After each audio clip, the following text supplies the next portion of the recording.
ఈరోజు మీకు వీడియోలో హోటల్ స్టైల్ మైసూర్ బోండా తయారీ విధానం నా పద్ధతిలో ఈజీ మెథడ్లో ఎలా చేసుకోవాలి అనేది చూపిస్తాను.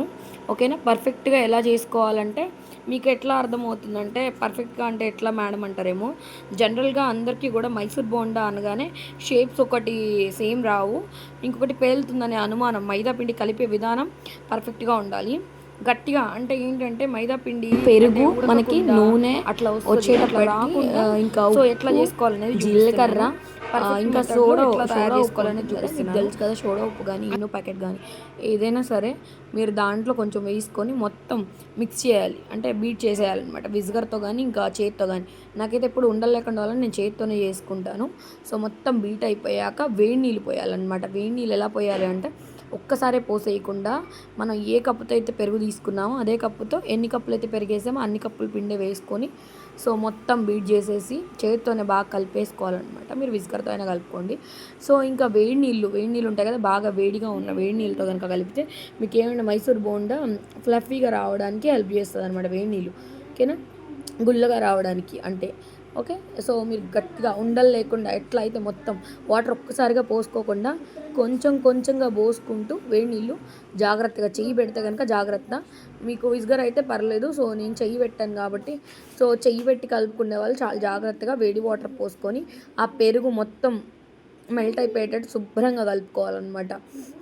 ఈవెన్గా శుభ్రంగా మొత్తం ఈ పిండి అంతా కూడా ఉండలు లేకుండా ఎట్లా అయితే మనం చూడండి, నేను చేతిలో చూపిస్తున్నా మీకు ఉండలు లేకుండా శుభ్రంగా, ఎక్కడ కూడా ఉండలన్నా ఉంటే మీకు ఖచ్చితంగా ఎట్లా అంటే మొత్తం పేలి మొహాన పడతాయి అనమాట. అట్లా ఉండలు లేకుండా శుభ్రంగా గట్టిగా మీకు చేతితో ఉండలు లేకుండా కలుపుకోవాలి. ఎట్లా అయితే మనకి పిండి కలిపే విధానం బట్టే ఇక్కడ మెథడ్ అనేది కూడా మీరు సరిగా చూడండి. పిండి కలిపే విధానాన్ని బట్టే మీకు పర్ఫెక్ట్ షేప్ అనేది కూడా వస్తుంది. ఒకటి ఎట్లా అంటే, సో చూడండి, ఉండలు లేకుండా స్ట్రెచ్చర్ అనేది సో ఇట్లా రావాలి. నేను మీకు చూపిస్తున్నాను, ఇట్లా రావాలి. వెయ్యగానే పడిపోవాలి, అంతేగాని లూజ్గా, మరి ఎక్కువ లూజ్ అవ్వకూడదు, ఎక్కువ మీకు గట్టిగా ఉండకూడదు. టైట్గా ఉంటే మీకు ఎట్లా వస్తాయంటే మైదా పిండి సో మీకు మొత్తం కూడా ఉండలుగా వస్తుంది, ఉడకదు, గట్టిగా వచ్చేస్తుంది. సో ఇట్లా కలుపుకున్న తర్వాత మీరు ఒక గంట సేపు నానబెట్టుకోవాలన్నమాట. ఎట్లా ఈ కలిపేసిన తర్వాత మీకు తడిగుడ్డ తీసుకొని తడిగుడ్డ ఒకటి దాని మీద వేసేసి ఉంచి మీరు ఒక గంట సేపు అట్లా ఉంచేసిన తర్వాత, ఈ గంట తర్వాత మీరు వచ్చేటప్పటికి అది పైన బుడకలు వచ్చేసి మొత్తం గుల్లగా రావడానికి సపోర్ట్ ఇస్తుంది, ప్లమ్మీగా అయిపోద్ది. ఆయిల్ అనేది పెట్టిన తర్వాత, ఆయిల్ పొయ్యి మీద పెట్టిన తర్వాత మీకు ఎట్లా అంటే బాగా హీట్ అవ్వాలి, ఆయిల్ హీట్ అవ్వాలి. ఫస్ట్ హీట్ అయిన తర్వాత తగ్గించుకోవాలన్నమాట. తగ్గించుకున్న తర్వాత మీరు ఏం చేస్తారంటే, బాగా కాలిపోయే ఆయిల్ని కొంచెం హీట్ తగ్గించుకొని ఈ పిండి తీసి ఇదిగో చూస్తే ఇలా రావాలి. ఫ్లఫీగా వచ్చిన తర్వాత ఇట్లా బుడకలు వస్తుంది, పైన మొత్తం బుడకలుగా స్ట్రెచ్చర్ అనేది వచ్చిన తర్వాత మీరు అసలు మొత్తం దాన్ని కదిలియకుండా ఒక సైడ్ నుంచి మీరు చెయ్యి తడి చేసుకొని తీస్తే మీకు చేతికి అతక్కకుండా ఉంటుంది. అతుకుతుంది కానీ మరి చేతి నిండా కాకుండా ఉంటుంది. సో ఆయిల్ అయితే నేను పెట్టేసుకున్నాను. ఆయిల్ పెట్టుకున్న తర్వాత బాగా హీట్ అవ్వాలి, పైన పొగలు రావాలి. సో చెయ్యి అట్లా రావాలన్నమాట. మీకు చూపిస్తుంది. వచ్చిన తర్వాత ఇప్పుడు మనం స్లో ఫ్లేమ్లో పెట్టుకొని మనం ఏం చేయాలంటే ఒక్కొక్కటిగా అట్లా తీసుకొని వేస్తూ ఉంటే, కొంచెం దూరంగా నుంచొని వెయ్యండి. సరిగా కలుపుకోవడం రాని వాళ్ళు జాగ్రత్తగా చూడండి, ఎలా కలుపుతున్నాం ఏంటనేది చూడండి. కొంచెం టైం పట్టినా జాగ్రత్తగా కలుపుకోండి, ఉండలు అనేవి లేకుండా. సో మొత్తం కూడా ఒక్కొక్కటిగా వేసుకొని మీకు ఎన్ని అయితే పడతాయో అన్నీ వేసుకోండి బాండీలో. నాకైతే ఒక వాయికి దగ్గర ఒక 10 పైనే పడతాయి. సో వేసేస్తాను నేను. చూడండి, మీకు హై ఫ్లేమ్లో అసలు ఎవ్వరు చేయొద్దు, స్లో ఫ్లేమ్లోనే చేసుకోవాలి. లేదంటే ఉడకకుండా లోపల ఏమవుతుందంటే మొత్తం పిండిగా మైదా అనేది కడుపులో నొప్పి వచ్చేస్తుందండి. తినకపోగా ఆయిల్ పీల్చేసుకుంటుంది, ఆయిల్ పీల్చుకోకూడదు.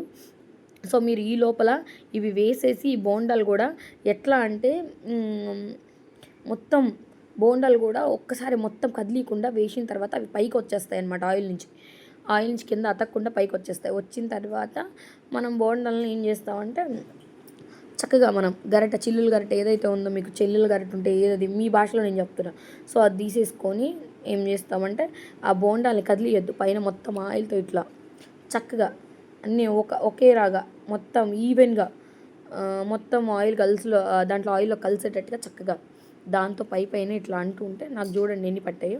సో మీరు కూడా మీకు ఎన్ని పట్టాయో అన్నీ వేసుకోండి. మీరు ఒక్కసారి ఒక 20-30 వేయకుండా మీ బాండీకి ఎన్ని అయితే సరిపోతాయో అవి వేసుకోండి. సో నేను చూడండి ఇప్పుడు ఏవైతే కాలేయో అవి మళ్ళీ రెండో వైపున కూడా దాంట్లో మునిగేటట్టుగా నూనెలో ఆయిల్లో మనకు మొత్తం ఇప్పుడు మొత్తం అట్లా ఉన్నప్పుడు కనుక చేశారంటే మెల్ట్ అయిపోతాయి. అలా చేయొద్దు. అవి విడిపోయి పైకి రావాలి ఆయిల్లో ఎప్పుడైతే అట్లా మొత్తం మనకి ఒకే షేడ్లో రావాలన్నమాట. సో నల్లగా అయిపోకూడదు, అలాగని చెప్పేసి తెల్లగా ఉండకూడదు. మనకి ఎట్లా అయితే లైట్ బ్రౌన్ కలర్లో మనకి దోరగా అట్లా ఎట్లా అయితే వచ్చాయో అట్లా వేడిగా తీసుకొచ్చేదాకా మనం ఉంచేసి వాటిని సూపర్గా వస్తాయన్నమాట. మీరు కదిలించొద్దు. ఫస్ట్ మొత్తం కిందంతా కూడా మొత్తం మనకు ఓకే అయిపోయిన తర్వాత బోండాలు ఒక రంగు అనేవి మారిన తర్వాత మీరు మళ్ళీ తిరగదిప్పి మళ్ళీ మీరు ఈవెన్గా కాలిన తర్వాత మాత్రమే వాటిని టర్న్ చేయండి. మళ్ళీ టర్న్ చేస్తేనే మీకు అవి రెండో వైపు కూడా కాలడానికి వీలుగా ఉంటుంది. ఓకేనా? సో ఎవరు కూడా హైలో పెట్టద్దు. ఉడకాలి. అవి ఉడకడం అంటే ఎట్లా అంటే లోపల పిండి ఉడకాలి. నేను ఒక పక్క చిక్కుడుకాయలు కూడా ఉడకబెడుతున్నా. నాకు చిక్కుడుకాయ టమాటా అంటే చాలా ఇష్టం. సో మాకు కనీసం చిక్కుడుకాయ సీజన్ వచ్చాక రోజులో నాకు తెలిసి రోజులో కాదు, వారంలో వచ్చేప్పటికి ఒక 3-4 సార్లు మా ఇంట్లో చిక్కుడుకాయ టమాటా కూర ఉంటుంది. సో పక్కా ఉండాలి, అంత ఇష్టం నాకు.